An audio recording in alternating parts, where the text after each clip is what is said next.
Coat वर्ष करो संगत संतों की, पत्थर का जल में क्या भीजे। चंदन बन में रंग ला दे एक बांस बिटम्बी ना सीजे। कहते हैं जैसे पत्थर को तो 20 फुट जल में डाल दो 2 टुकड़े और बाहर निकालो 10 वर्ष बाद चाहे 6 घंटे बाद, और फिर उसको एक दूसरे से लगा दो। उसमें ज्यों के तो गुण है, गुणों में परिवर्तन नहीं हुआ, चिंगारियां निकल रही है उससे। और इसी प्रकार चंदन का जो पेड़ वृक्ष होता है, आसपास के सभी नीम को, जंडी को, पीपल को, जितने भी पेड़ होते हैं अपनी महक छोड़ छोड़ कर चंदन जैसी महक वाला बना देता है, बहुमूल्य बना देता है। लेकिन एक बांस होता, बांस जिसकी लाठी बने मच्छरदानी बने, इसका असर नहीं होता चाहे उस चंदन के वृक्ष के साथ में उग जा, उसमें वो ग्रहण करने का गुण ही नहीं है। तो जो यहां आएंगे कुछ जिज्ञासा लेकर के, मोक्ष आधार मान करके, उनका तो लाभ होगा ही होगा। उनको तो समझ में आ ही जाएगा कि विश्व में आज कोई गुरु नहीं है, इस दास के सतगुरु भी नहीं है।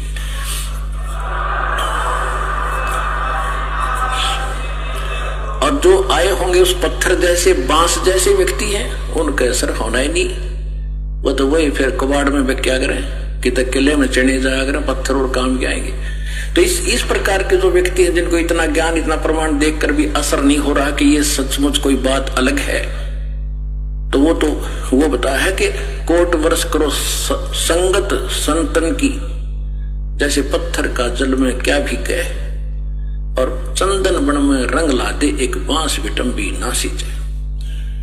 तो इसी प्रकार परमात्मा ने बताया कि देखो ये आ रहा तुम्हारा भगवान, और तुम वेद पढ़ो और गीता पढ़ो और पुराणों को सत्य मानते हो। और पुराणों में ये लिखा है, वेद में कहीं लिखा है, श्री देवी पुराण के अंदर 5वें स्कंद में 414 पृष्ठ पे ये लिखा वेद व्यास जी ने कि सतयुग के ब्राह्मण वेद के पूर्ण विद्वान होते थे और दुर्गा की पूजा करते थे। खाक विद्वान थे वह। वेद में, गीता वेदों का सरल रूप समझ लो, ये तो आप आम जानते हो, आम हिंदू समझ सकता, उसमें सरलार्थ भी है। कहीं है गीता में दुर्गा की पूजा का प्रावधान? नहीं। इसमें मंत्र गिनकर 4-3 दे रखे हैं। मेरा तो मंत्र है ब्रह्म हूं मैं, श्री कृष्ण में बोल रहा है। और एक पूर्ण परमात्मा जिससे पूर्ण मोक्ष होगा, उसकी भक्ति करने से दोबारा जन्म नहीं होगा। मेरी भक्ति करेगा तो मेरा भी जन्म, तेरा भी जन्म सदा रहेगा, परम शांति नहीं हो सकती। वही वेद बताते हैं। वेदों का जो का तो सारांश है, ये छोटे सूक्ष्म रूप है कई वेद इस गीता में दुर्गा की पूजा। वेद सतयुग के ब्राह्मण वेद के पूर्ण विद्वान होते थे, वो दुर्गा की पूजा करते थे। गांव गांव में मंदिर बनवाना उनका उद्देश्य था। ये मंदिरों का लठी ननगढ़वा रखा है नकली पर, ब्राह्मण को और वेद के ज्ञाता को अब पत्थर पुजवा कर मार दी, सारी दुनिया भूत बनवा दी। परमात्मा कबीर जी यही बताते हैं, वेद पढ़ने पर भेद ना जाने, ये 5 पुराण 18। और फिर पत्थर की पूजा करवावे, मंदिर बना, उसमें शिवलिंग दरवा दिया, विष्णु जी की पत्थर की मूर्ति दरवा दी, कृष्ण जी की दरवा दी। खाक पढ़े वेद तुमने, क्या पढ़े पुराण? तो उसमें परमात्मा ने कहा कि ये आ गया तुम्हारा ये भगवान, और तुम इसको निराकार बताते हो।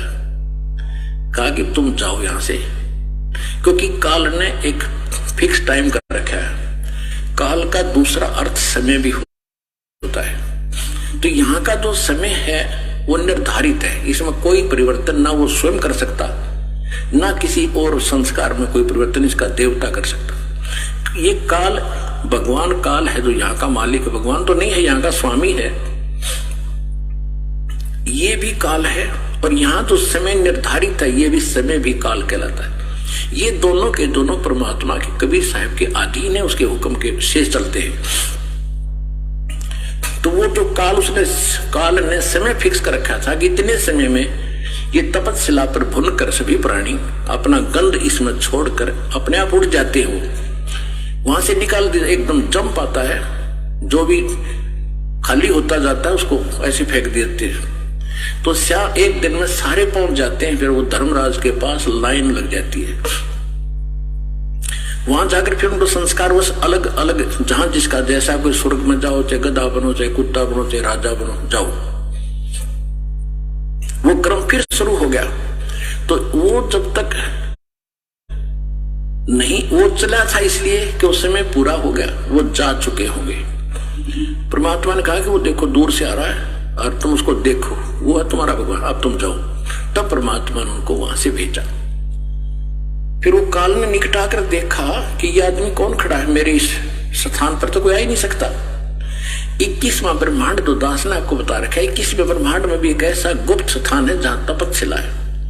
आप सृष्टि रचना के अंदर वो मैप देखोगे, चित्र देखोगे, उनमें समझ आएगी। जो हमें दास कई बार सत्संग में भी सुनाता है, पुस्तकों में बच्चों ने, भक्तों ने लिखा हुआ है उसको। तो वहां कोई नहीं जा सकता उसके अतिरिक्त। तो वहां उसने देखा दूसरा आदमी कौन आ गया। फिर ध्यान से देखे तो जोगजीत खड़ा है। उसको ये मालूम था कि जोगजीत भाई मेरा पिता का पूरा आज्ञाकारी है, पूरा कृपा पात्र है। पिता माने सतपुरुष कबीर साहब का। और ये वैसे नहीं आया होगा, या तो कोई संदेशा लेकर आया है, मुझे कोई और सजा सुनाओगे, मेरे से कोई गलती तो रोज कर ही हो, या बकवास देकर रखी इसने। फिर भी हिम्मत सी करके पूछा और कहा कि क्योंकि जब इसको ने सतलोक में गलती की थी ज्योत निरंजन ने, काल ने, तो जोगजीत रूप में आकर ही परमात्मा ने उसको 21 ब्रह्मांड समेत और दुर्गा समेत, और दुर्गा के अंदर सभी आत्मा परमात्मा ने फिक्स कर फीड कर दी थी, भर दी थी, जिन्होंने इसके साथ आने की स्वीकृति दी थी। तो इसने वहां दुर्गा के साथ बद व्यवहार करना चाहा, इसकी बेइज्जती करनी चाहिए थी, या उसके मुंह में समा गई पेट में मुख्य माध्यम से। तब परमात्मा ने आके इस काल के पेट से निकाली, और दोनों ही दंडित अपराधी हो ही रहे थे, हम भी और दुर्गा भी, काल भी। काल जो अपराधी बन गया कि उसने वहां गलत कर दी। ऐसे पवित्र स्थान में एक देवी लड़की के साथ बद व्यवहार करे, फिर उसको वहां से 21 ब्रह्मांड समेत भेज दिया, निकल जाए उसे। उस समय इसने हाथ जोड़े जोगजीत रूप में कि माफ कर दे, मेरे से गलती होगी,